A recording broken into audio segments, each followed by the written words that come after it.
Hola, bienvenidas y bienvenidos a este espacio donde la palabra se hace raíz, memoria y semilla. Hoy queremos escuchar una historia tejida entre la lucha, la identidad y el amor al territorio. Una historia contada desde el cuerpo de una mujer joven, aymara, activista, abogada y defensora de derechos humanos. Ella es Claudia Quispe y Quispe, desde Ilave Puno, con la voz de su madre, de su abuela y de tantas hermanas que resisten. ¿Cómo estás, Claudia? Bienvenida. Estoy muy bien, gracias más bien por la invitación, trayendo aquí la historia silenciosa tal vez de mi abuela, de mi mamá y de todas mis ancestras. Qué importante y qué poderoso la palabra con la que iniciamos este diálogo, silencio. ¿Qué silencios son los que traes y que tú en estos momentos les estás cambiando la dinámica y el escenario y les estás dando voz? Yo pienso que el principal silencio es manifestarnos nuestra identidad, como mi abuela, esta mujer quechua, analfabeta, ya nació en una hacienda. eh, También todos nuestros ancestros vivieron en estas haciendas, en esta explotación de parte de muchos hacendados. Mi abuela, quechua hablante, migró de esta hacienda a otra hacienda, a donde conocí a mi abuelo, un hombre aymara. Vivieron por muchos años desposeídos de su territorio. Fue así que ellos llegaron, ¿no? a, a este distrito que después se convirtió en nuestro hogar, que es el distrito de Ilave. Pero pasaron por muchos otros lugares. Mi abuelo también era lo que se le denominaba un arreador, Ya. un vigilante de animales por ahí. Mi mamá nos contaba, incluso teníamos ahí en casa su montura, donde él a caballo arriaba los animales en las haciendas, ¿no? Pero sobre todo ese silencio, porque mi abuela cuando migró a Ilave, a ella le decían quechualarama, que ¿Qué significa? significa quechualarama significa el que habla quechua, pero lo decían de una manera despectiva porque le decían de que ella había abandonado su tierra, como que se había escapado de su tierra, ¿no? Ya. Entonces, es así que ellos llegan allí al distrito de Ilave, porque mi abuelo también, si bien era aymara, él era de allá era de Muñani, de la zona alta de Chucuito. Mi abuela era también de Copani, que es hay un distrito bueno, una comunidad de allá por Azángaro, por la selva puneña, donde estaban las haciendas. Entonces, le decían, a veces a mis abuelos les decían que estaban escapando de su tierra. Entonces Ya. ellos por esa razón se asientan ahí, y es por eso que una de las razones por las cuales mi abuela trata con toda su fuerza de aprender el español, porque ella solamente hablaba quechua y Ya. mi abuelo hablaba aymara. Es por esa razón que mi mamá, la mala, tuvo que aprender a hablar quechua para poder comunicarse con ella, ¿no? Por el lugar también, ella comenzó a hablar Tú, aymara. tú me estás hablando ya de dos idiomas, del quechua y del aymara. Ujú. ¿Tu abuela, tu madre, te enseñaron esos idiomas? No, lamentablemente no, no me enseñaron, porque detrás de ello también tuve una conversación con ella, ¿no? Diciéndole, mamá, pero tú al ser una mujer que habla tanto quechua como aymara, porque mi mamá también me contaba la historia de cómo ella aprendió a hablar aymara, ¿no? Porque como a ellos les decían desposeídos de su tierra, ellos también venían a hacer, muchas veces ellos venían a hacer la servidumbre de bueno, se podría decir de aymaras, pero de personas más que nosotros en ese entonces les decíamos mistis, ¿no? De los mistis veníamos a hacer su servidumbre y en el distrito de Ilave. Pero mi mamá me contaba que como ella ya se casó con mi papá era de ahí, de una comunidad del distrito de Ilave, era de la comunidad de Cachipucara. Ya mi abuela, su suegra, le comenzó a decir, no, tienes que hablar aymara, porque ellos se casaron dentro de la comunidad, ¿no? Con Ya. con todos los ritos y tradiciones que ello implicaba. Entonces, para que a ella le aceptaran en la comunidad, ella necesariamente tenía que hablar aymara. Entonces, Ya. todos los días mi abuela paterna, le perfeccionó su aymara. Entonces, fue así que ella aprendió también a hablar aymara para comunicarse también pues adentro de la comunidad para que pues ella fuera aceptada. Entonces, pero detrás de eso no me enseñó a mí, ni, bueno, yo tengo mi hermano mayor, ni a mi hermano mayor. Claro. Y a partir de eso, ¿tú qué es lo que sientes? ¿Qué te deja el hecho de no haber aprendido el idioma, de la situación que se da en tu entorno familiar? A mí me da entre tristeza y a veces, muchas veces, sobre todo tristeza, Ya. porque yo también estudié en una institución, bueno, en una institución técnica, que se le decía, que era una institución donde la mayoría de mis compañeros y compañeras venían de distintas comunidades del distrito de Ilave. Era una institución abocada a brindarnos habilidades técnicas. ¿Por qué? Pues yo, después, haciendo una reflexión, nos daban habilidades técnicas porque pues la mayoría no íbamos a acceder a una educación más allá de la secundaria. Entonces nos daban habilidades técnicas como es la carpintería, la mecánica automotriz. En caso, bueno, de nosotras, de las mujeres, nos brindaban, por ejemplo, industria del vestido, contabilidad, secretariado, nos daban ciertas habilidades. Pues la mayoría de mis compañeros eran aymara parlantes, Ya. pero yo no lo hablaba, ¿no? Yo no lo hablaba y muchas veces trataba de incluirme, pero sí recogía una que otra palabra y bueno, sí las entendía, pero sí me daba mucha tristeza porque recordando un poco lo que mi abuela fue inmigrante, ¿no? Claro. Allá en la tierra aymara, ella sentía a veces mucha vergüenza, ¿no? Porque como le decían que se había escapado de su tierra, por eso no quería hablar el quechua. Entonces también ella había sufrido diferentes episodios de violencia racista. Entonces, mi mamá, en un afán de que, bueno, nosotros ya no vamos a, no quiero que tú sufras esa violencia, o esas, como se podría decir, Exclusiones. exclusión, Ya. sobre todo porque también a las personas, si bien, porque la mayoría de personas allá son, pues, el primer idioma es el aymara. Entonces, el segundo idioma de muchos vendría a ser el español. Entonces, cuando tu segundo idioma es el español, te decían, no, tú eres un moteroso.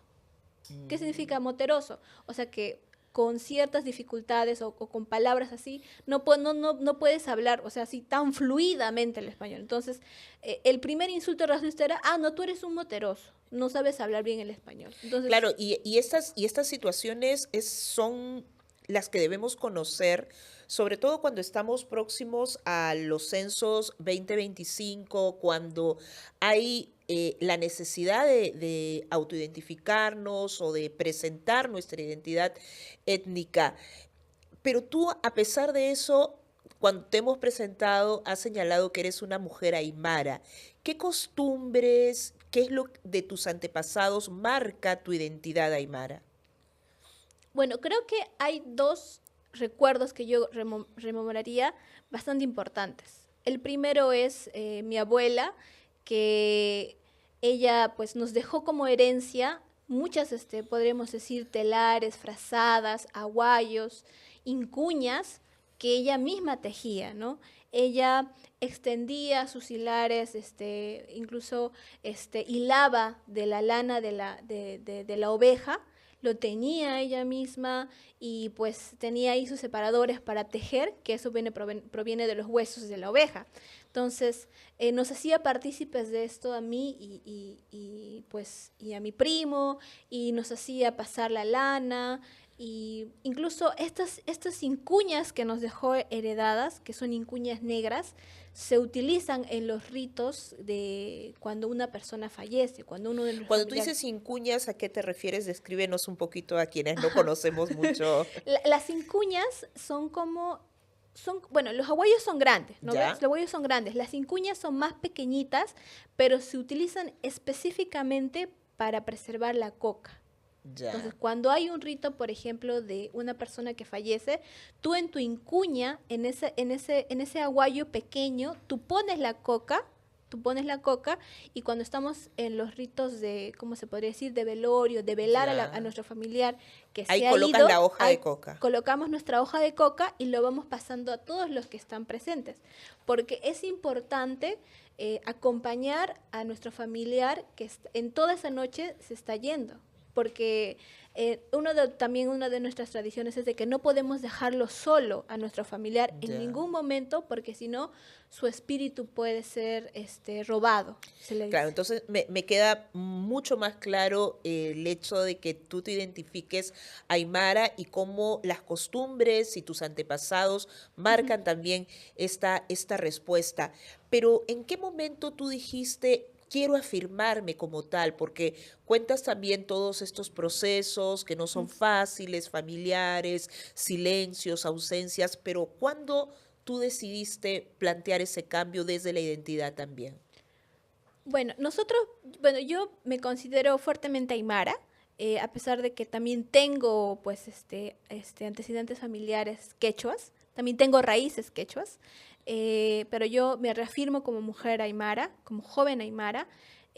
Tengo dos momentos puntuales. Uno, cuando yo estaba cursando las aulas universitarias, tuve un docente maravilloso, que es doctor Julio César Chucuya, que él desde las aulas universitarias nos impartía lo que es la justicia intercultural.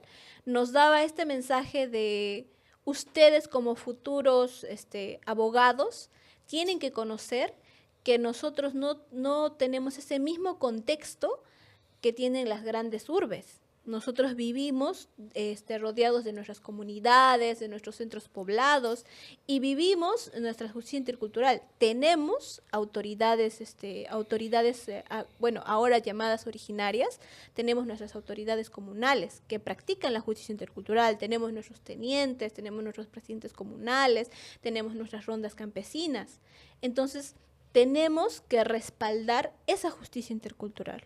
Pero creo que el momento en el cual más me reafirmé, porque yo sabía que siempre Ya. era una mujer aymara, pero el momento que creo que más me marcó fue cuando entré a la organización, cuando conocí a la hermana Melania Canales, que es Cuando también, entraste a UNAMIAP. cuando entré a ONAMIAP, y conocí a la hermana Melania Canales, que es una mujer ayacuchana con una identidad muy fuerte, que ella nos planteó y nos dijo, ¿cómo ustedes se autoidentifican? ¿Quiénes son?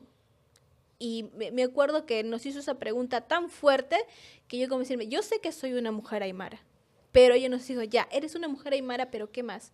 Ah, soy una mujer indígena u originaria aymara, porque tengo dos raíces muy fuertes, una es quechua, una es aymara. Entonces, por ende, soy una mujer indígena aymara y también quechua por mis Quechua, raíces de mi claro. madre.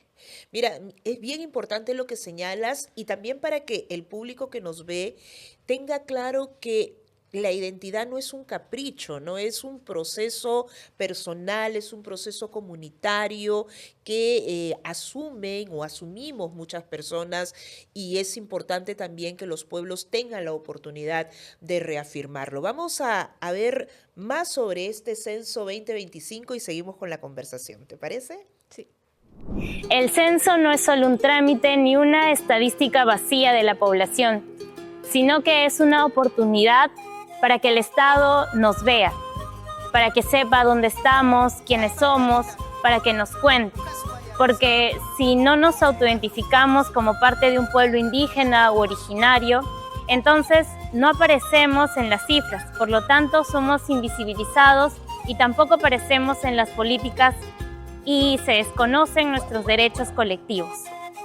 Yo considero que nombrarnos como parte de un pueblo indígena u originario es un acto de resistencia y de defensa. Por eso es importante conocer y reflexionar sobre nuestras raíces y hacerlas prevalecer, para mantener la memoria viva.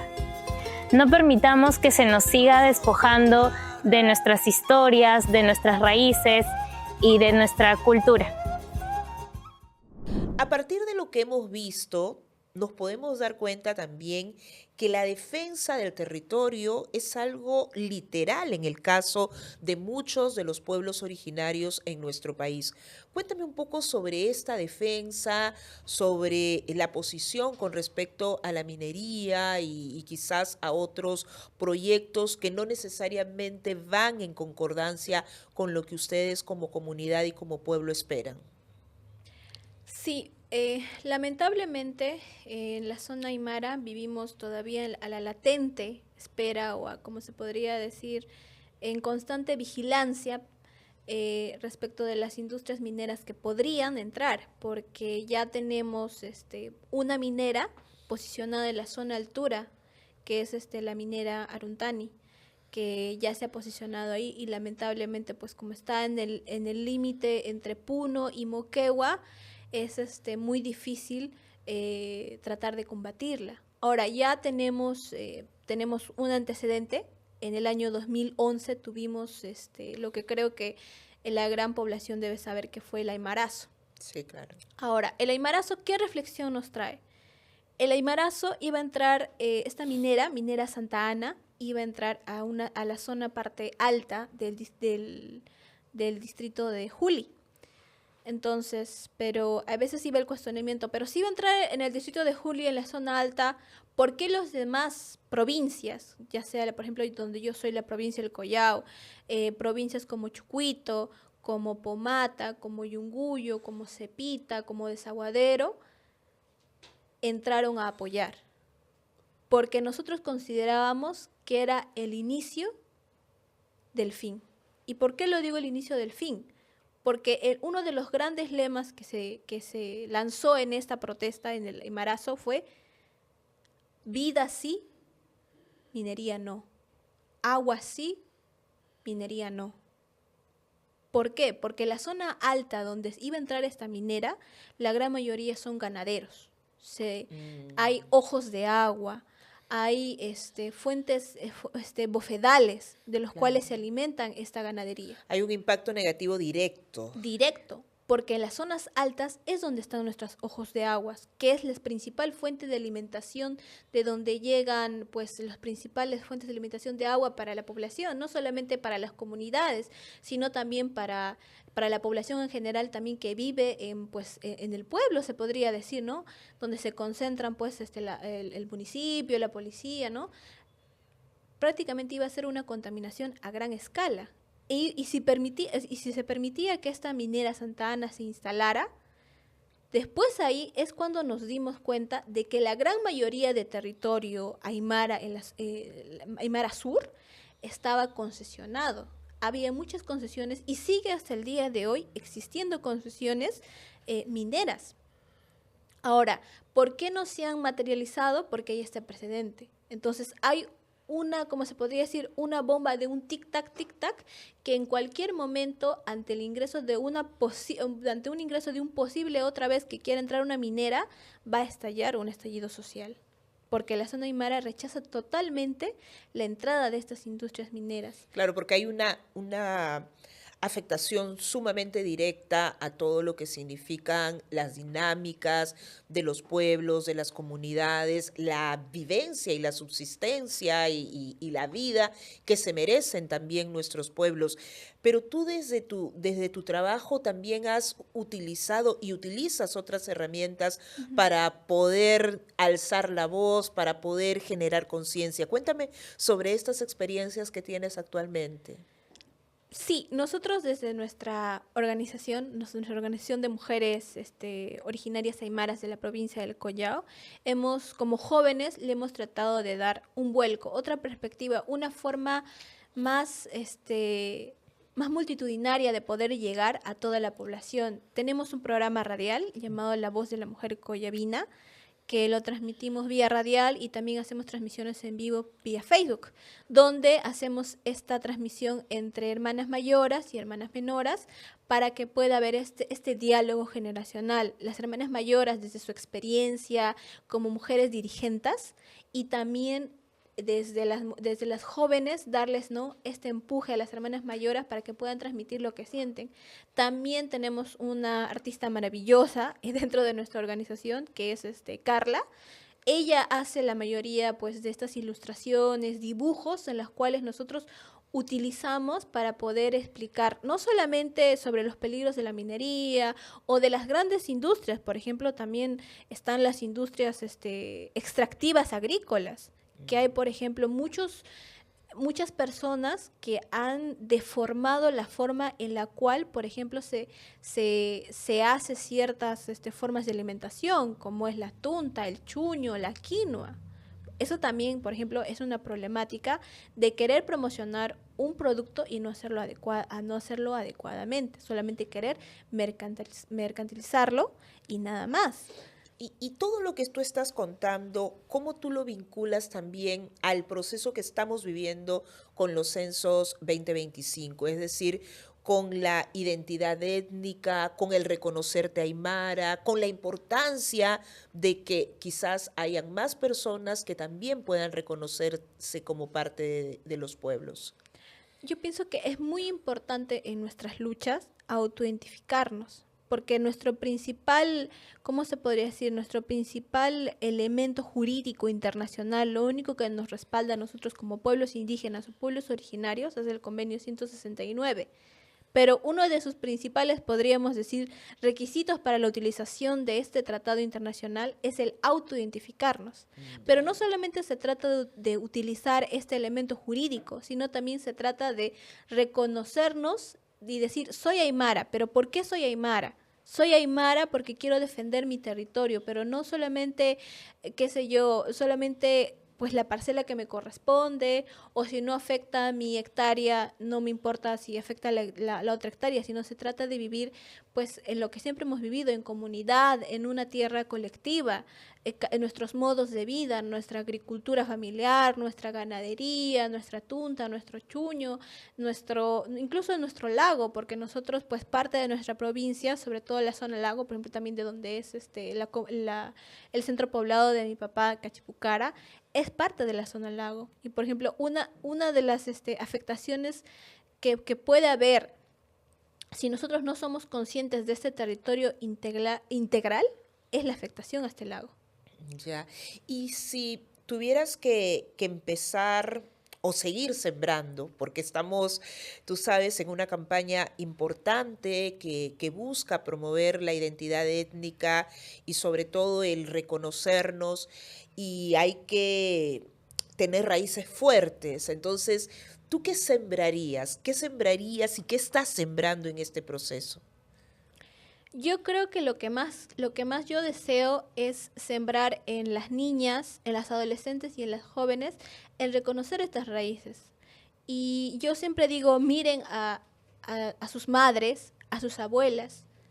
No hace mucho tiempo, o sea, recién hace menos de 50 años, las mujeres indígenas tenemos el derecho al voto, el derecho a participar.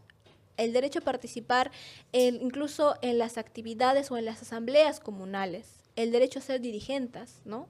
Entonces yo, por ejemplo, quisiera sembrar esa raíz que sembró en mí mi madre, porque mi madre fue dirigente desde los años 80, cuando tenía ella su organización, la COMI, que albergaba más de 200 organizaciones de múltiples mujeres, que muchas de ellas también eran de programas sociales, de vaso de leche, de comedores, y este grupo de mujeres sembró en otro grupo de mujeres la necesidad de luchar, la necesidad de alzar la voz, pero como mujeres, sobre todo como mujeres, porque también en ese tiempo, en un contexto machista, incluso algunos hermanos dirigentes decían, no, aquí no existe el machismo. Incluso le cuestionaban a ella y le decían, esas ideas que tú estás trayendo son ideas occidentales, Claro. o ideas que no son parte de nuestra cultura, ¿no? Porque había esa importancia de que el varón debía ser el jefe de familia. Entonces, este grupo de mujeres dio inicio a esta lucha colectiva. Entonces sembró en mí eso mi madre, y yo también me gustaría sembrar en otras niñas jóvenes que me escuchen o que estén viendo alguna de las ilustraciones que nosotros hacemos desde nuestra organización, para que para que se siga esta lucha colectiva y no muera con nuestras madres, sino que nosotros la continuemos. Bueno, Claudia, la verdad es muy interesante escuchar tu historia de vida personal y comunitaria y sobre todo que te unas a esta campaña Nuestras Raíces Cuentan. ¿Qué quisieras decirle a quienes van a empezar a responder o ya están respondiendo la pregunta de identidad étnica en el Censo 2025? Acá tienes tu cámara para que les hables a todas las personas que nos están siguiendo a través de las plataformas. Yo quiero llamarles en estos censos 2025 que se van a realizar entre agosto y octubre, vamos a tener un censo de derecho, va a durar estos 3 meses. Los invito a que pongan en la mesa de conversación quiénes son, cuáles son sus raíces, cuál es la raíz que nos han heredado nuestros abuelos y nuestras abuelas, cuáles son estas luchas colectivas que nosotros tenemos. Son más de 500 años de resistencia que tenemos los pueblos indígenas u originarios. Comenzar a cuestionarnos. Sobre todo los jóvenes, no se avergüencen sobre quiénes son, no se avergüencen de las raíces que ustedes tienen.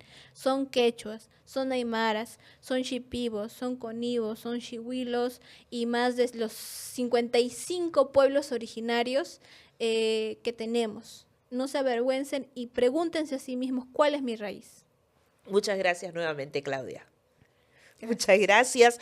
La verdad que importante lo que nos dice Claudia y con eso nos vamos porque esta conversación también ha tocado nuestros corazones. Gracias, Claudia, por recordarnos que autoidentificarnos no solo es llenar una casilla, sino abrir un camino para que todas nuestras hermanas, nuestros hermanos, nuestras abuelas, nuestros abuelos, nuestros niños sigan existiendo.